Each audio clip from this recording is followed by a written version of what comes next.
नमस्कार दोस्तों। इसके पहले के कुछ वीडियो में मैंने मगध साम्राज्य के बारे में बात किया था, जिसमें हर्यक वंश, शिशुनाग वंश, नंद वंश तथा मौर्य वंश के बारे में चर्चा किए थे।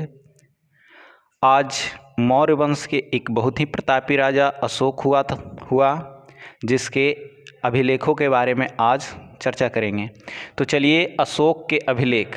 अशोक के 3 प्रकार के अभिलेख प्राप्त हुए हैं। एक तो शिलालेख, दूसरा स्तंभलेख और तीसरा गुहालेख। शिलालेख 4 अलग अलग लिपियों में प्राप्त हुआ है। एक ब्राह्मी लिपि, खरोष्ठी लिपि, ग्रीक और अमराइक। इन चारों लिपियों में एक खरोष्ठी लिपि है जो दाएं से बाएं ओर लिखी जाती है, बाकी सभी लिपियां बाएं से दाएं की तरफ लिखी जाती है।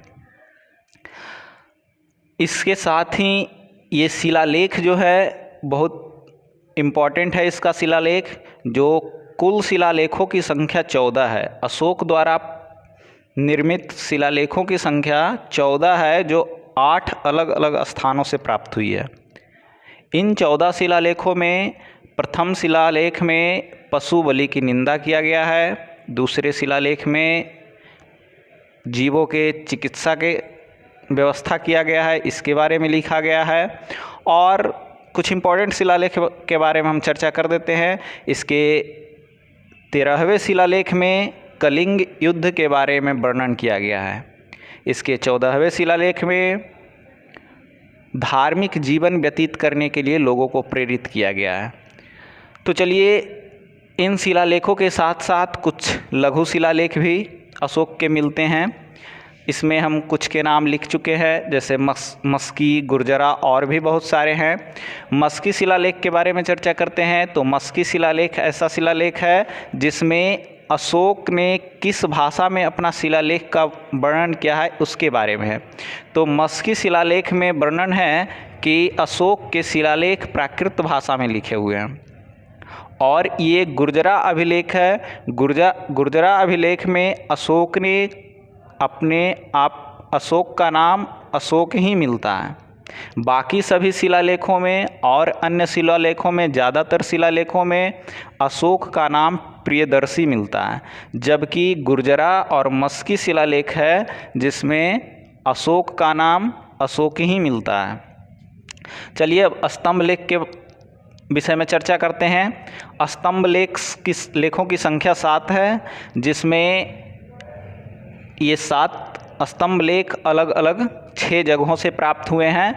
प्रयाग से प्राप्त हुआ है, दिल्ली टोपरा, मेरठ, लौरिया अरेराज, लौरिया नंदनगढ़ और रामपुरवा। ये तीनों बिहार में पड़ते हैं। चंपारण ज़िले में ये तीनों हैं और ये तीनों बिहार से प्राप्त हुए हैं इसके स्तंभलेख। इसी प्रकार जिस प्रकार शिलालेख लघु शिलालेख है, उसी तरह कुछ लघु स्तंभलेख भी हैं। इसमें हम 2 के चर्चा किए हैं और भी बहुत से हैं। रूमीदेई, एक रूमीदेई स्तंभलेख है। रूमीदेई स्तंभलेख में वर्णित है कि अशोक अपने राज्याभिषेक के 20वें वर्ष में लुम्बिनी में यात्रा किया, लुम्बिनी का भ्रमण किया और वहाँ के कर को कम करके 1/8 हिस्सा कर दिया। ये इसका वर्णन रूमीदेई में है। और रूमीदेई स्तंभलेख सभी स्तंभलेखों में सबसे छोटा है। यह सबसे छोटा स्तंभलेख है। और सबसे बड़ा स्तंभलेख 7वां स्तंभलेख को माना जाता है। 7वां स्तंभलेख सबसे बड़ा स्तंभलेख है। 7वां स्तंभलेख सबसे बड़ा स्तंभलेख है। अब कौशाम्बी के बारे में बात करते हैं। कौशाम्बी लघु स्तंभलेख है।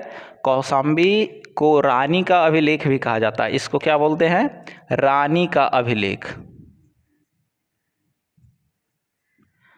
क्यों? क्योंकि इसमें अशोक के रानी, अशोक के पत्नी करुवाकी की चर्चा किया गया है, उसके विषय में लिखा गया है।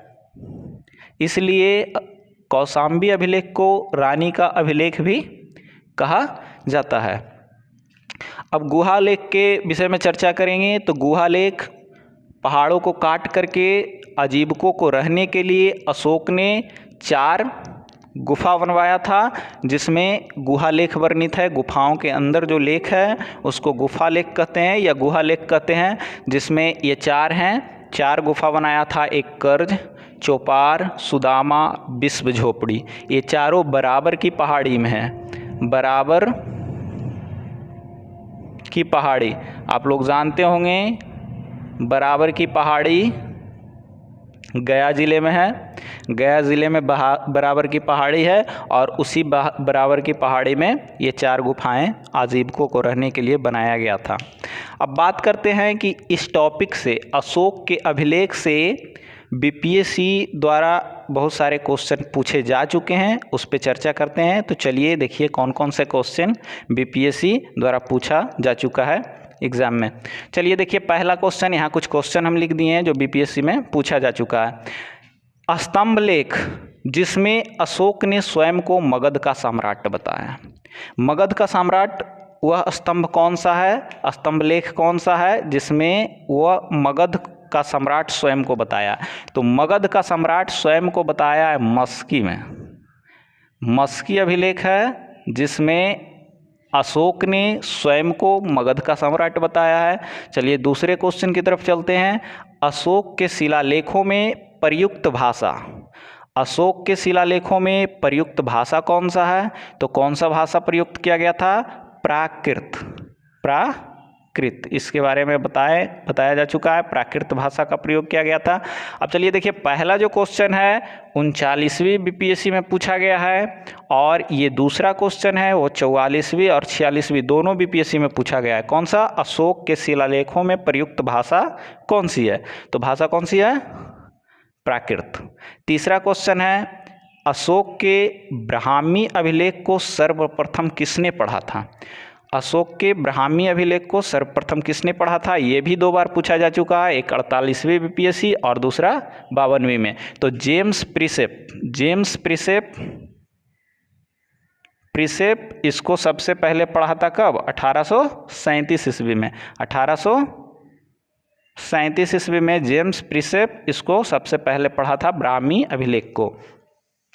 अगला क्वेश्चन है अपने शिलालेखों में सामान्यतः अशोक किस नाम से जाना जाता?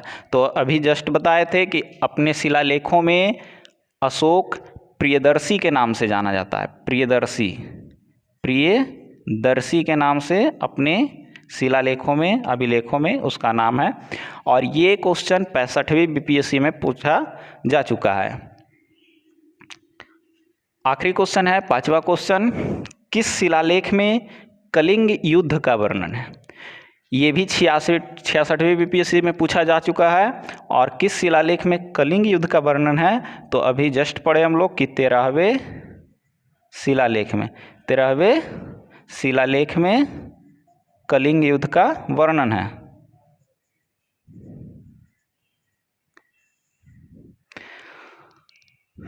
धन्यवाद दोस्तों, आज का क्लास इतना ही। मिलते हैं अगले क्लास में। धन्यवाद। 8 मिनट का